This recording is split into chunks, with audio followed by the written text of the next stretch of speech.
Baganda bange video eno ya nnaku naye ate munnange tewali kyakikolera nina okuba nti ate information eno ngibatuusaako. Nene wankubadde nti ate ya nnaku munnange walibeera ennaku tewabulawo mawulire at least ko malungi gazzaamuuko kuki gazzaamuuko kumanya naye ate era esigala ya nnaku. Abanda bamwena mwena obulamu bw'ensi n'obutwemalizaamu bwereere ne bw'obanga ofuna ssente mmeka obulamu bw'ensi bukwemalizaamu bwereere teweetaga kuyisa muntu mubi lwa bintu bya nsi eno. Omukyala gw'olaba oyo mu katambi hasola munnaffe era nga kadaama eyatuva ku maaso emyezi 2 emabega era ng'omulambo gwe gwali gwasiraanira Saudi Arabia eyo. Amanyiddwa nga Namata Teddy ono yafiira Saudi Arabia. Namata Teddy ono afudde emyezi 2 emabega. Omulambo gwe gubadde gwalemera Saudi Arabia nga bafamire munnange baasoberwa nga tebamanyi kye bazzaako, tebalina buyambi, nga tewali ayinza bakwasizaako. Omwana bwe yafiira ku kyeyo ne babikwasa Mukama Katonda. Wabula nga bw'omanyi nga bwe nkugambye nti vidiyo eno ya nnaku naye ate ewali ennaku tewabulawo at least ko kirungi erudda. Olunaku olw'ejjo ku ssaawa nga 2 ez'ekiro famire ya Namata Teddy yasobodde okuba nti ate ereceiving omulambo gw'omuwala oyo oba gw'omwana waabwe yafiire Saudi Arabia. Bagureceiving era maama we yakabya amaziga mangi nnyo nga bajjukira ku muwala we ebintu by'abadde amusuubiza essuubi ly'abadde amuyinamu muwala we yafiire Saudi Arabia.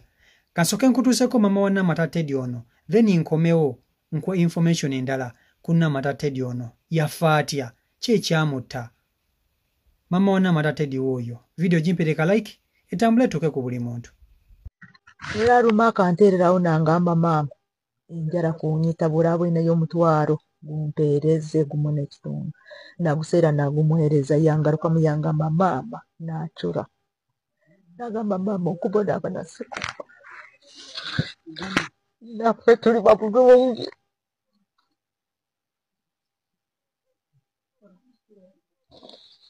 okuluga olwo ntagaluka kuwuliza omwana wange yagenda kyonka nyina ente yangamba ali 40 naye kalizo ningamba ali 40 omwana wange bagambaga kabamuhereza emeseji banyanya ogwo baabaiva nagamba muleke kumuhereza emeseji bajja kumubinga amulimo ali 40 era omwana wange mwezi 2023 wali oba mwezi gwa 7 oba gwa 8 awo baba iva yangamba ngu Namata akwereize ebintu byawe nja kuteeka munyiruukirire gavumenti munyambe omwana wange ono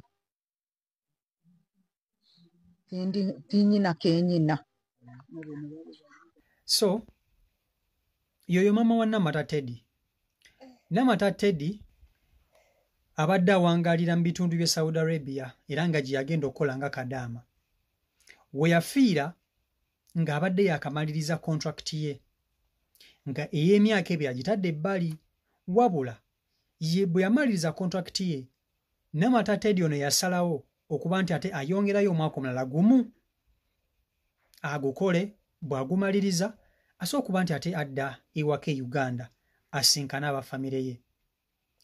Aba atambuzaako omwaka guno ogwokusatu gwe yayongezaayo Teddy atandika okulwaliriza nga bw'omanyi nti omuntu osobola okulwala n'olowooza nti oba kiki ekikuluma agenda okwewulira nga ye awulira nti ulcers ezimuluma kwe kugamba ku banne kugamba mikwano gye ab'omu kiyumba n'abasaba ku ddagala lya ulcers ne bamuwa ku ddagala lya ulcers. Bwe bamuwa ku ddagala lya ulcers n'alimira ne bwe yalimira tewali njawulo nnyo yabeerawo yeeyongera okuba nti ate abeera bubi olubuto nga lumuluma nnyo.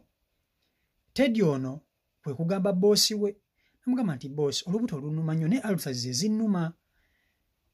Teddy boosi we kwe kumukwata n'amutwala mu ddwaliro. Mu kumutwala mu ddwaliro ne bamutandika okumujjanjaba ne bamuwa medication ennungi ne bamujjanjaba nga bw'atereera mpola mpola nga bw'omanyi omuntu ng'onoofa osooka n'oluwala n'okomayo bw'omaliriza ate n'otereera mu kuba nga atereera ate n'ofa. Simanyi Katonda lwaki ekintu ekyo kikola bw'otyo. Teddy baamujjanjaba n'aba nga atereera naye mu kuba ate aba nga atereera Teddy ono yafa ng'alinga ateredde. Yafa era ekirwadde ekyamutta yali alusaazi. Mbuzaali alusaazi ze zaamutta okusinziira ku information gye bampadde. Teddy oyo mu kufa boosi we yasobola okuba nti ate atuukirira kampani eyamumuwa. Boosi we Omuwarabu yatuukirira kampani eyamumuwa. Nabagamba nti omwana gwe mwampadde bannange yafiiridde mu ddwaliro. Naye mwandibadde atisiko munnyamba ne tuzza omwana oyo ewaabwe. Namata Teddy ono abeera eyo ku ddungu ng'amaze okufa okumala wiikisi ndowooza nga 2 ng'abafamire ye tebamanyi nga ne kampuni eyamujja e Uganda n'emutwala e Saudi Arabia nga nayo temanyi. Omwalabu nno ono boosi we yasalawo okugamba aba kampani eno ey'e Saudi Arabia n'abagamba nti bwe muba temunoonye mwana ono ngenda kumuziika ku ddungu. Kubanga nze siina ngeri gye nnyinza kukola ki kumuzzaamu waabwe kubanga beewabwe sibamanyi. Wano nno kampuni y'e Saudi Arabia yasobola okuba nti ate econtactinga kampani Teddy gye yajjiramu era nga kampani Teddy gye yajjiramu okugenda e Saudi Arabia esangibwa wali eri Bunga emanyiddwa nga SWAT. Kampani ya SWAT eri wali eri Bunga. Basa okuba nti ate babacontactinga ne babagamba nti omwana wammwe gwe mwaleeta yafudde. Bano basa okuba nti ate bategeeza abafamire. Mama wa Teddy ne bamugamba nti muwala wo munnange yasobodde okuba nti ate ava mu bulamu bw'ensi eno era yekimuse zibadde ulcers. Teddy ono bw'atyo bw'afa. Bw'atyo bw'afa embeera yagenda maaso n'okuba nti ate etabuka oluvannyuma lw'okulwala ulcers bw'atyo bw'afa. Abawalabu abasinga babi, kituufu babi. Naye munnange n'abalungi gye bali eriyo boosi gw'osobola okusanga nga tafaanagana na balala. Nga wanjawulo, nga bw'olwala asobola okulumirirwa, nga bw'olwala asobola okujjanjaba. So bw'atyo Teddy bw'ava mu bulamu bw'ensi eno, so gibadde gibweza emyezi ndowooza 2 ng'omulambo gwe gwasiranira e Saudi Arabia eyo. Wabula Mukama Katonda yasobodde okuba nti ate asobozesa abafamire ye nga ndowooza bayambibwako aba kampani eyatwala Teddy ono ne bazza omulambo gw'omwana ono wano ku butaka e Uganda. Teddy azaalibwa ku kyalo ekimanyiddwa nga Karuguuza. Karuguuza kisangibwa eyo Kirangwa. Kirangwa kyalo bakiyita Karuguuza kisangibwa Kirangwa era nga jjajja okuba nti ate aziikibwa. Tusabira omwoyo gw'omugezi Omukama Katonda agulamuze kisa amusasire n'ebyamusobako agumye n'abafamire ye bonna bonna ne bahasolazi mwenna bakadama mwenna abali yabakuba ekyeyo. Tusaba Mukama Katonda asobola okuba nti ate abakwatirako abasobozesa okuyita mu ebyo byonna byonna ebibasoomooza bye muyitamu mubivvuunuke. Nkimanyi si byangu ng'abalabi balowooza naye mugume tewali kyakkola. Twajja kukola twagenda kukola kunoonya ssente naye ate tulina okweberera mu n'okwesabira. Twongere okwesabira, twongere okusabira bannaffe, twirage omukwano, tweyambenga era tuyambaganenga. Bulaba muno ng'alina obuzibu bw'alimu tekikugana kuteekawo ddoboozi okumuyambako, tekikugana kumukwatizaako kumuyambako. Tulina kuyambagana. Ensi gye tulimu eya UAE munaye tuli bagwira ate nga tuli baddu. Twagenda kunoonya 10 naye tulina okuba nti twebereramu okusobola okuba nti tumalako.